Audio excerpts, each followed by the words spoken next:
Assalamu alaikum and good afternoon, everyone. Now we're going to discuss on the basic principles of economics. So many of you here perhaps are asking, why are you learning economics in a pharmacy course? So this is the E word, and this E word has been ringing across the healthcare for a very, very long time. And people are asking the same questions. What is an economist doing in healthcare? So in fact, when economists were being proposed to be used in decision making for National Health Service in the UK, so there are people in the parliament who call the economists as bastards. So this is the paper, Cost-Benefit Analysis, Bastard Science, or Insidious Poison in the Body Politics. So that was in 1972. Moving forward now, we realize that the reality made us think and realize that we actually do not have enough to actually pay for our healthcare. So we have a world of scarce resource, but there are infinite demand for our healthcare. There can be many reasons for this situation occurring. First is the economic crisis. So you have a cycle of economic crisis every 10 years that actually bring our resource smaller and smaller. And we also see there's increasing healthcare costs. In fact, if you see in Malaysia, for the past 10 years, in 1997, we only spent 8 billion for our healthcare. And in 2006, that's almost triple to 24 billion ringgit Malaysia. So even though our total health expenditure is increasing, but ironically, our budget for healthcare from the government is reducing. So in Malaysia, for example, we see in the budget has been decreasing, which comes from the allocation from the general taxation in Malaysia. So not only of our concern with the limited resources or reducing resources that we have, we also have increasing demand from healthcare, which is a consequence of having a longer life expectancy. So previously, life expectancy, the average for Malaysia is only 70.4 years old. That was in 1997.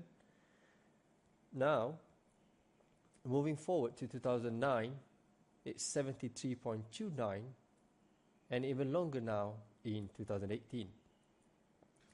We also have the emerging of various infectious disease for the past decades, SARS, the E. coli, H5N1, Nipah virus, which actually proved challenging to our healthcare. We also have the technology advancement, which again increased the demand for healthcare. So previously, you only have X-ray as the imaging technology in the hospital. But now, with the technology advancement, we have a higher imaging for the use of diagnostic procedure, for example, like the MRI. So with this advancement in technology, you would see that the technology that is expensive is become more available in the hospital, but also would increase the demand for such of technology in the hospital. So people who previously came to a hospital with just a fracture and just requiring X-ray, now perhaps are demanding for MRI scan to their fractured or perhaps sprained elbow. So unbeknown to us, even though we do not like it, we do not want to equate money with healthcare. Economy is actually closer than what we think. We have always questions of economy in healthcare. What and how many surgeries to perform, how to do the surgery, is it using the scalpel or the laser, for whom the surgery should be, or walk-in patient, or by referral only. So we realize that the problems of getting the correct supply, not having enough doctors in the ward, meeting patient demand is something that we cannot solve just by prescribing a medicine. It is a problem of distributing resource. It is an economic problem. So in economic, there are three central problems of economic. One is the allocation of resources, what to produce. Second, efficient use of fuller utilization of resources or how to produce.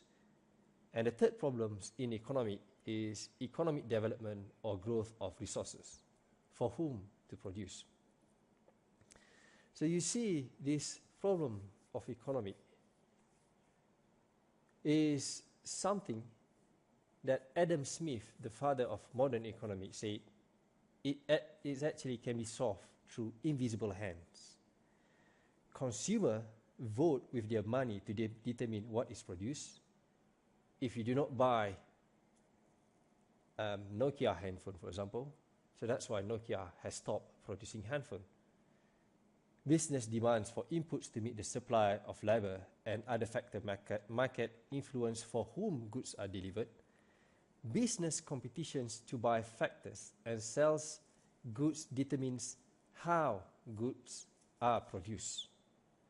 So producing rice, so in order to remain competitive, rice farmers no longer depend on using buffalo to harvest their rice, but now are depending on tractors, on technology, in order to be more competitive, to have a larger harvest of rice.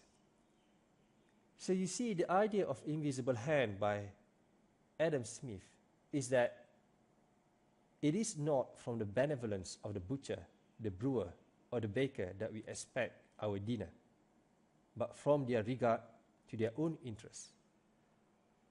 So the economy that we have at present is not because people are being generous to each other, but because actually people are serving their own interests.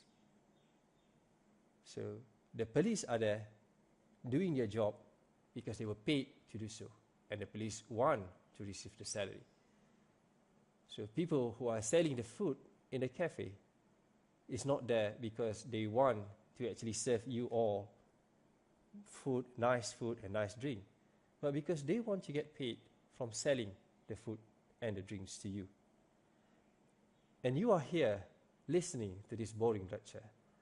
It's not because you are having a huge interest in economic, but because you actually want to earn to be a registered pharmacist. And in order to do that, you have to graduate with a credit from this subject. So everyone's serving their own self-interest. And that's how actually the problem of economic, of distributions, for whom goods are delivered and how goods are produced, is being solved by invisible hands. So this is the basic problem of economic, which can be solved through economic, and this is what we are going to discuss today. The theories, concept, and principle of economic and its application in healthcare. So first of all, we have to define what is pharmacoeconomic. So many actually get confused. Is it different from economic? Or is it pharmacoeconomic is only for pharmacy and health economics for doctors and economic is for the social scientists?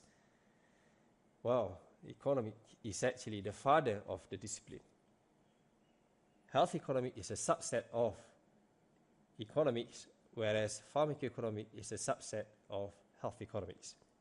Economy is a study of how people and society end up choosing, with or without the use of money, to employ scarce productive resources that would have alternative uses, produce various commodities and distribute them for consumptions now or in the future among various people and groups in society. So basically, health economics is the application of such principles in the discipline of health, whereas pharmacoeconomics is the applications of economic principle in order to study how the distributions is in a pharmaceutical product and service. So understanding the basic principle of economics is crucial for you to understand how actually to apply pharmacoeconomics. So the basic concept, the most basic concept in economics is what we call as scarcity and choice. Scarcity is the chief source of economic problems by the society. All economies are characterized by finite resource and infinite demand. Because of this, we are forced to make choice. So the role of the economist, therefore, is actually to inform this choice.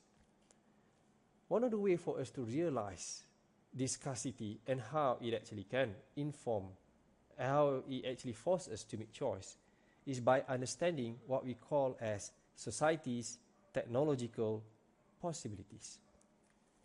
In order to understand this, there are two important concepts here. One, input or factor of production, which is the commodities, services that are used to produce goods and service, and can be divided broadly into land, labor, and capital. Another is outputs, which is the various useful goods or services that result from the production process and are either consumed or employed in further production. So the production possibility frontier, or PPF. So in a way to understand this, so imagine that countries can have a limited amounts of goods to produce because of their technology and resource limit.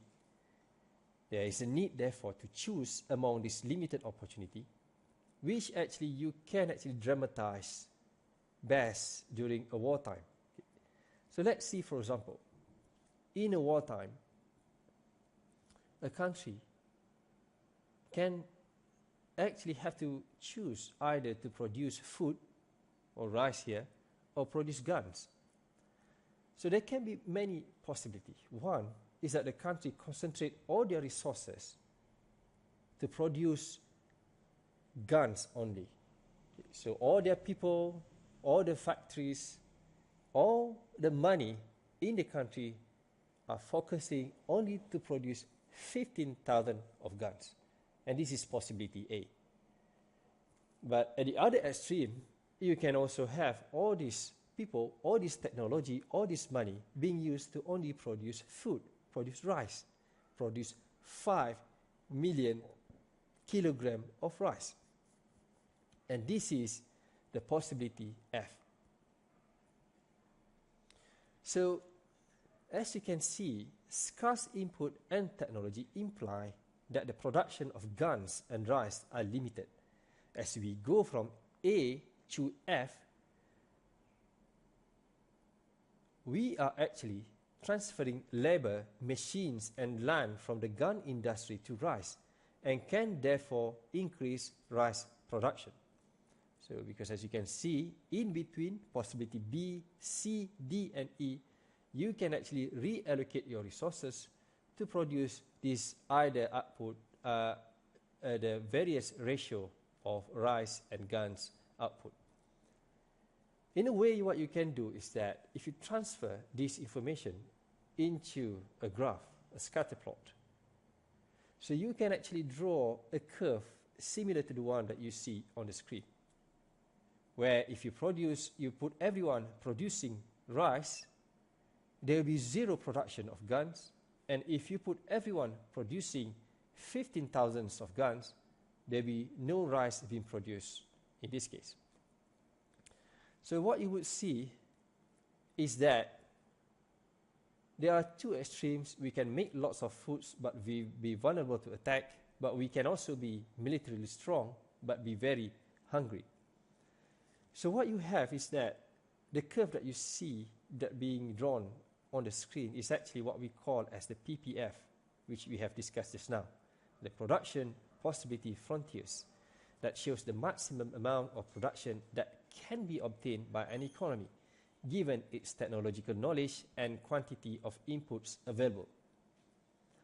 So, any productions on this line shows that all resources in the country, the land, the technology, is being totally used in order to produce the output. at various ratio. But if you are at the quantity below the curve, it means that you are not using your resources. There are resources which is not being employed in order to produce any output. And this is when we call the economy to be inefficient, because you are not maximizing your resources. But there are countries perhaps who want to put a target very high, which is perhaps above the available resources in the country. And this is what we call as unattainable. So what happened is that this PPF is actually very, very useful, because you can actually observe how the PPF shift in a country based on what they have and the economic development that they actually been experiencing. For example, in the PPF drawn on the screen here, you can see on the X is actually the necessities, the food, and the Y is actually the luxurious, the car, home, cinema. Before development, the nation is poor, and perhaps they must devote most of its resources to food and enjoys few comforts. And this is when you see the curve is on the A. Okay, the dots is on the A, where because the nation is actually devoting most of its resources to necessity. But as a country expand and develop, you can see that there is a growth of input and technological change that shift out the PPF. So with economic growth, a nation actually move from A to B, expanding its food consumptions little compared with the increased consumptions of luxuries. Another basic economic concept is the opportunity cost, which is the consequence of scarcity. Because of scarcity, we have this opportunity cost. Each and every resources exhibit an opportunity cost, which is the cost associated with devoting any resource to one activity over another, or also can be defined as the value of the most preferred option forgone. So this opportunity cost can be illustrated in the screen here. So, for example, if you have $20 in your pocket today, you have a choice of either to buy a basketball that can cost $20, or you can buy the tickets to a concert which price $20 as well. So you have a choice. If you actually use that $20 to buy the basketball, you are actually foregoing the benefits of listening to the nice USM jazz band ticket concert that you didn't go. If you choose the other one, going to the concert, you are actually foregoing the benefit of sweating with the basketball. So this is actually the opportunity cost, the benefit foregone when you choose the other opportunities. The same thing happens as well if you want to illustrate this to your own self. When you study late at night for a final, for example, so the next day you are very sleepy because you spend your time late at night to study. So what happens is that when you choose to study late at night, what you're doing is that the opportunity cost of studying late at night is actually the good night's sleep that you're foregoing because you choose to study late at night. So this is actually the concept of opportunity cost, which actually can also be reflected back to the PPF that we discussed earlier. Suppose that the country decides to increase its gun purchase from 9,000 at point D to 12,000 at point C. We can actually calculate the opportunity cost of this decision. So the opportunity cost of moving from D to C is the rice that must be given up to produce the extra guns. In these examples, the opportunity cost of the 3,000 extra guns is 1 million kilograms of rice forgone. In other words, by devoting a resource to any one particular use, one automatically denies its applications to any alternative and the benefits of value which may have been generated accordingly. So this opportunity cost is a very, very important concept, especially when we are going to discuss cost-benefit analysis in the future lecture. So another important basic concept in economics is the market mechanism. Who solved the three fundamental questions: what, how, and for whom in a country like Malaysia? So most economic decisions, the cornerstone of the decision making are actually resolved through the market. So a market is actually a mechanism through which buyers and sellers interact to determine prices and exchange goods and services. So the cornerstones in a market is actually supply and demand. And hence, understanding this is very critical for us to understand how economic analysis function. So price actually arise from the exchange of transactions. The forces of supply acting through sellers and the forces of demand acting through buyers determine what actually the market price should be. So hence, this price is not only the label that you see on the goods, but it actually plays a key role in the markets because it provides information to the buyers and seller how much is the value of this product. And it also provides incentive to the buyers and seller. So whether they should be investing more on this product to produce such product, or maybe they should just close it down because nobody are buying it at that price. Higher price, therefore, tends to reduce consumer purchases and encourage production. Lower price is vice versa. So one of the things that we are always confused is trying to find the thesaurus. And we thought that demand is actually equals desire, need, or want. In economics, demand means effective demand. It can be defined as a quantity of commodity which will be demanded at any given price over some given period of time. So we actually distinguish between what is demand, and what is need. Wants is a subjective assessment. Demands is willingness to pay. Need is actually a professional judgment of capacity to benefit from treatment. So when you say that I feel bad and want to feel better, so it's actually subjective assessment of your condition and what you actually need. So then, if I go to the doctor, I convert my want into a demand. You're willing to pay to get better. And the one that actually exercise their professional judgment that you can actually benefit from something is actually the doctor. The doctor decided if I need treatment. So that actually distinguishes between want, demand, and need. So coming back to this market mechanism, first thing that we're going to discuss is the demand curve. The demand curve shows the quantity of goods and services that buyers will be willing and able to purchase at various market price. The demand curve actually shows the relationship between quantity, price, and time period. For the great majority of goods and service, experience shows that quantity demanded will increase as the price fall. So when the price gets cheaper, people are jumping, queuing to buy it. But if the price is getting more expensive, so you see that there is less and less or reduction in demand. So the top line actually represents an increase in demand, bottom line represents a decrease in demand.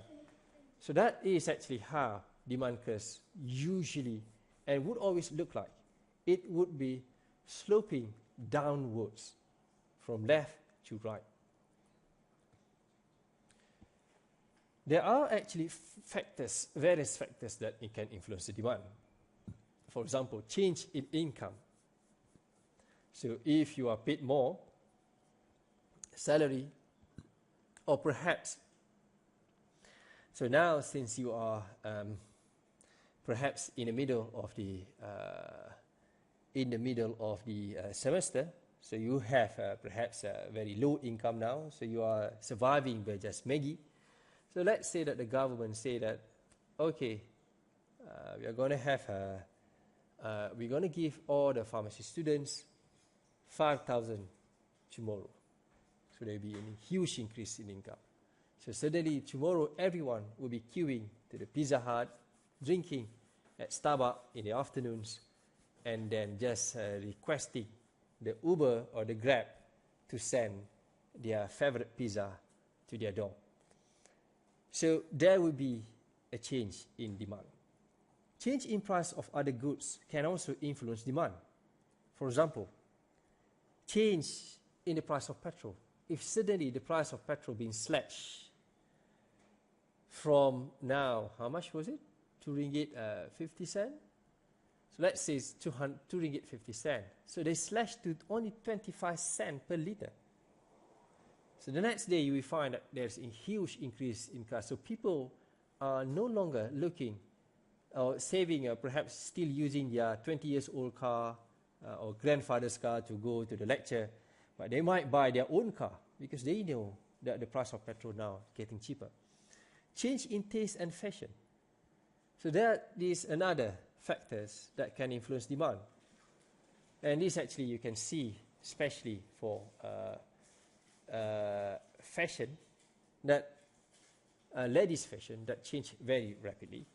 So you have now various type of tudung now, tudung bawau, tudung sutra, tudung zuk, nilofa. So all of these actually, which change perhaps every week, would actually change the demand for that styles. Advertising as well. So maybe you have a new advertisement coming out showing the benefits of a product. So some people perhaps might be easily influenced, and this actually can influence demand. Change in population demographic as well. So you would see that if you have the demographic, a lot of them are perhaps the younger generation, so they would have a different trait of demand compared to the Japanese population, for example, that actually consists of mostly geriatrics. So at the other corner of a market mechanism is supply, which refers to the quantity of a commodity which will be supplied at each and every price over some given period of time. So if the demand is actually what characterizes the buyer, supply is actually what characterizes the seller. Okay? So imagine if you are in a seller's shoes, if the product, you can actually sell it for a high price, you would find that there will be more and more people who want to sell the product at that price. But if people are only willing to pay very low price for that product, so there are not many actually who want to actually supply such product. So what we can see in a supply curve, it is actually the opposite of demand curve. In demand curve, it is a downward sloping graph where a higher price would have a lower quantity being demanded, but for a supply curve, the lower price would see low quantity being supplied, whereas a higher price of a product, you would see a higher quantity being supplied in the market. There are also can be many factors influencing supply. One is perhaps the weather. So if the weather is nice, so you can see that the agriculture, for example, can produce a lot of crops. For example, like the durian now in Penang, you have it, in fact, fruiting twice a year. One was during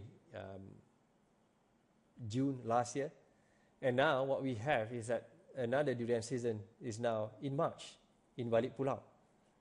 So we can expect another one again in June. So because of the hot changing weather that we have now, it's actually give a good conditions for the durian actually to fruit twice. Technical progress can also influence supply. So previously, if you're depending in agriculture, for example, you're depending on buffalo to actually tend to your to the soil, but it can actually yield only a very low production of rice. But with technical progress, you have the tractor to actually help you with the soil and also to harvest the rice. So rather than having a very low yield, you can actually now have a very high yield, and with the irrigation technologies, you can actually improve the yield of rice to also twice a year. Changes in price of production factors can also influence the supply. So if suddenly the price of petrol goes very high, or diesel goes very high, so you would see that a lot of these goods that is affected by transportation, land transportation, would be reducing because they cannot accommodate the increase in the price of production factors. Taxation and subsidies follow the same trend as well. So if you actually give tax incentive, for example, for factories to set up their electronic shops in Penang, so you would see a lot more electronic supplies, electronic factories, manufacturers being set up, established in Penang, and consequently increase the supply of electronics in the Malaysian market. So from these dynamics of price and quantity, we have another concept in economics to describe this relationship, what we call as elasticity, which actually a description of the relationship between the proportionate changes in price and the proportionate changes in quantity supplied and demanded. Elasticity of demand or supply describes the responsiveness of buyers or the sellers to a change in price. So elasticity is actually a way that we can actually quantitatively describe this relationship. So to put it into mathematical forms is actually the ratio between the percentage change in quantity demanded or supplied divided by the percentage change in the price of the good. If the quantity demanded is very responsive, it is said to be elastic. If the quantity demanded is very unresponsive to price change, then we call it as inelastic. Okay? So, for example, if you have this change in price of gasoline or the petrol on the screen here, so you would see that even though the price of the gasoline has been increased from less than 90 cents to more than $2.50 per liter, per gallon, you see that the demand, even though it's reducing, but it's not that much. Compared to the left graph, when you see the change in the price of pizza. So you would see that when the price of pizza will change from $1 to triple that amount to $3, the quantity demanded drastically changed from 9 to 1. So what do you think the difference between the response that the market have to the change of price of pizza with the response that the market have towards the change in the price of gasoline?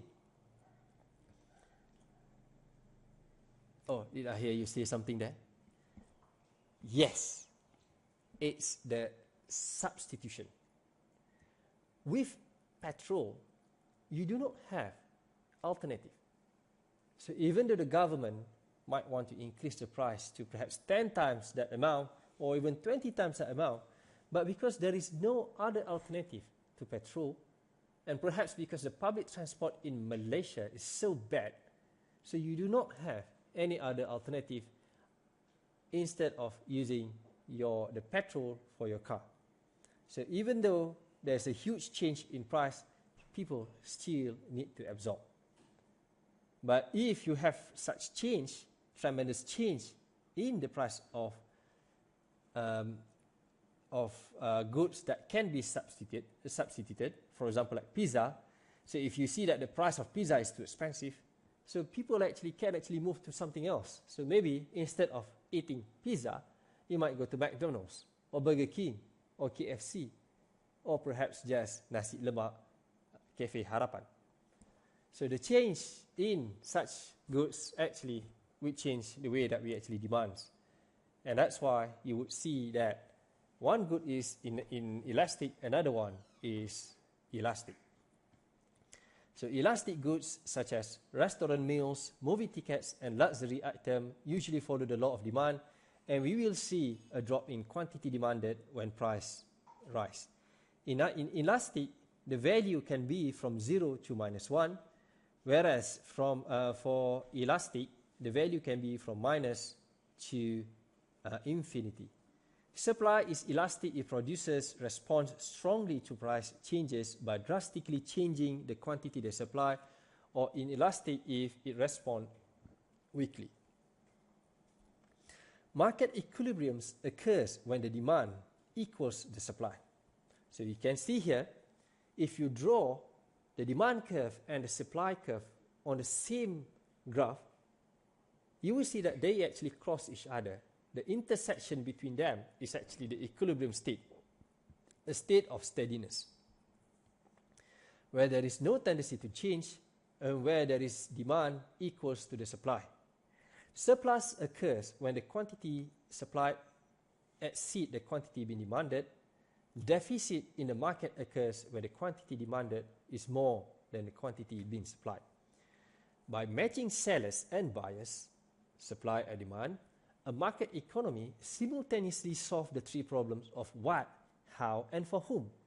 At market equilibrium, we can actually know what goods and services will be produced is determined by the dollar votes of consumers. At market equilibrium, how things are produced is determined by the competitions among different producers by adopting the most efficient method of production. At market equilibrium, for whom things are produced depends on the supply and demands in the market of productions that determine the salary, etc. and etc. So efficiency is actually the goal of getting the most out of our productive efforts. Inefficiency occurs where there is a waste. In a perfect market, benefit would equals the cost, demand would equals the supply. There are two types of efficiency: technical efficiency, which can be achieved by securing the maximum output from the available resources and technology at our disposal. So this is what we're mostly going to discuss during our discussion on economic evaluation, the cost effectiveness analysis, the cost utility analysis, which usually deal with technical efficiency. So another types of efficiency is what we call as allocative efficiency, which concern with the distribution of resources and occurs when it is not possible to make any individual better off without making anyone else worse. In other words, when you have an allocative efficient, for example, so if you are going to make, you want to give a new drug for diabetes, so you have to make sure that giving the new drug to the diabetes patients is not going to make people, for example, in the mental health care, worse by taking the resources out from their pocket, from the mental health sector, in order to make sure that you can actually improve people in the diabetes. So that is allocative inefficiency. Okay. So we are going to discuss more about allocative efficiency and the tools in economic evaluation that can be used to actually solve this allocative efficiency, which is cost-benefit analysis, which going to be perhaps in the 4 or 5 lectures later on. So the thing with economic is that so the economic is always, they begin with a concept or of ideal situation. Okay. So they begin with the concept of ideal situations, where they imagine how a world will function when everything works perfectly as in theory. So in theory, there can also be a perfect market, where the market would operate under the conditions of perfect competition, that there will be one and only one market price. And this will be beyond the influence of any one buyer or seller.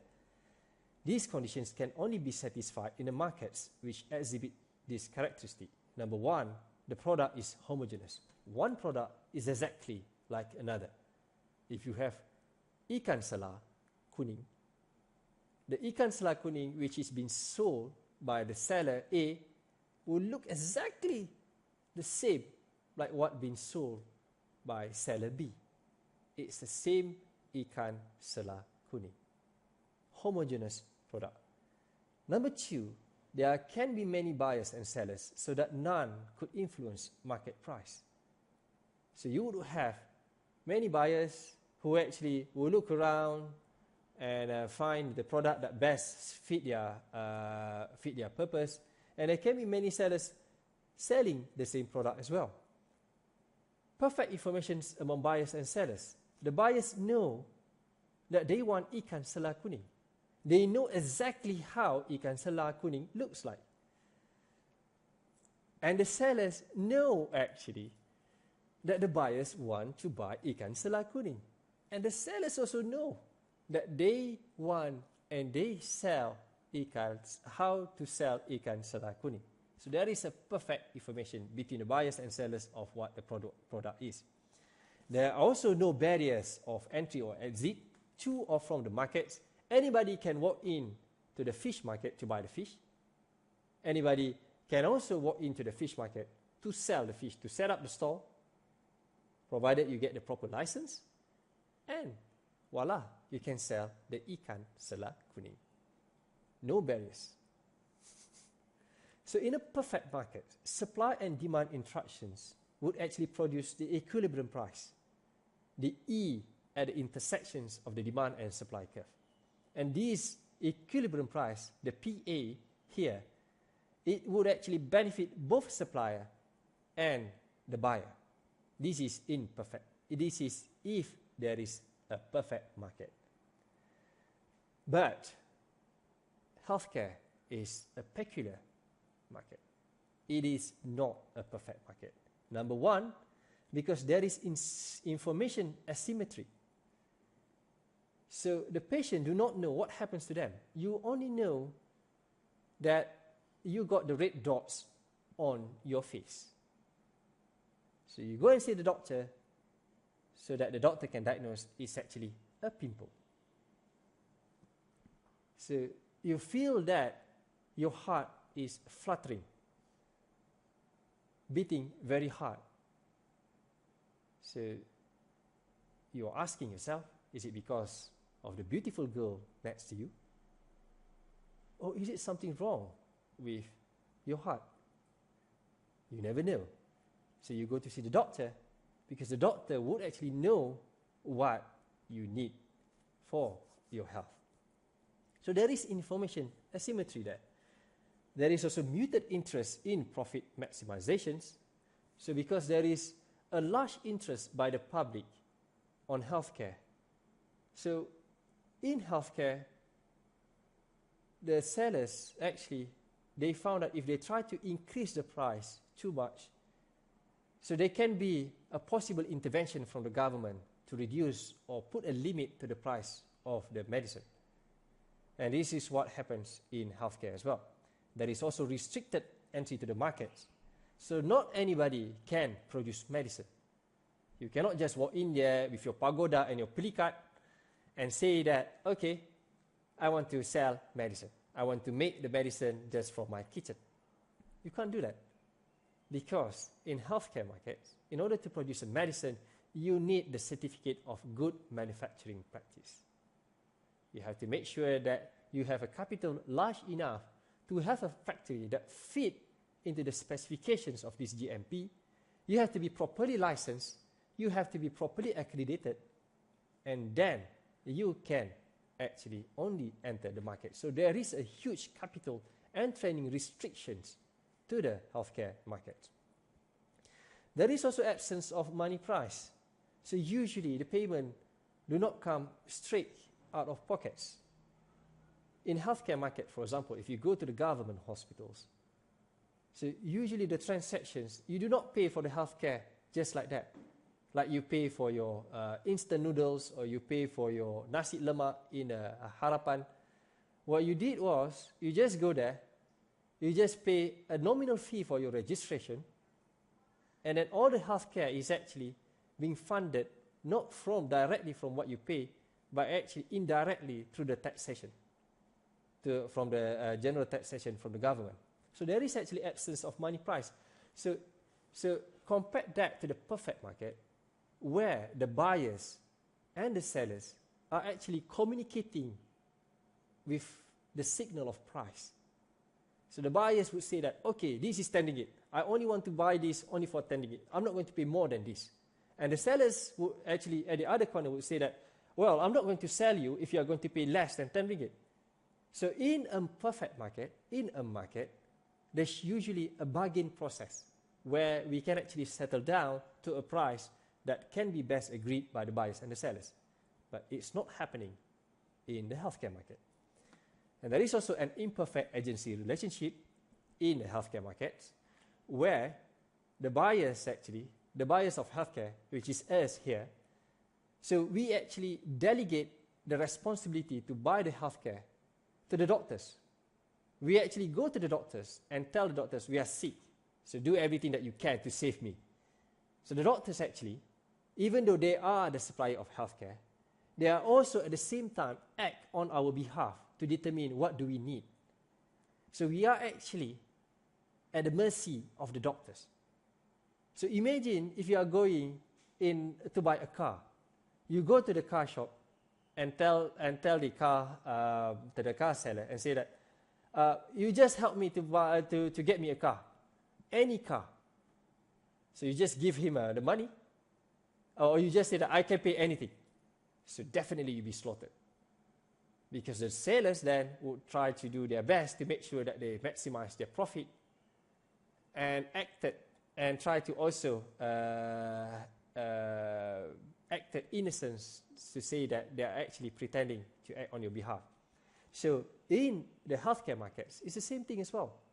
So we are actually delegating our need to the doctor, who is also the provider, and who can actually play a role to maximize their profit instead of our benefit.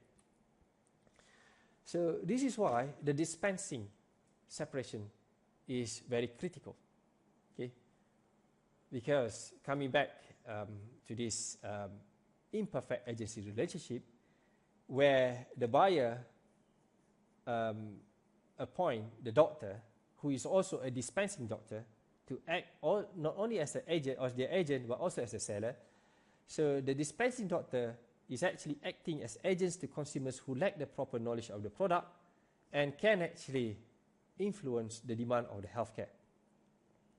So this is actually the theoretical consequence of such imperfect agency relationship is what we call in economic as supplier-induced demand, when the physicians influence a patient's demand for care against the physician's interpretations of the best interests of the patient. So studying this healthcare market based on the basic concept of economic that we have discussed earlier, okay, so because of the peculiarities of healthcare markets, because of the imperfect healthcare markets, we would see that an increase in supply, because of this supply-induced demand, okay,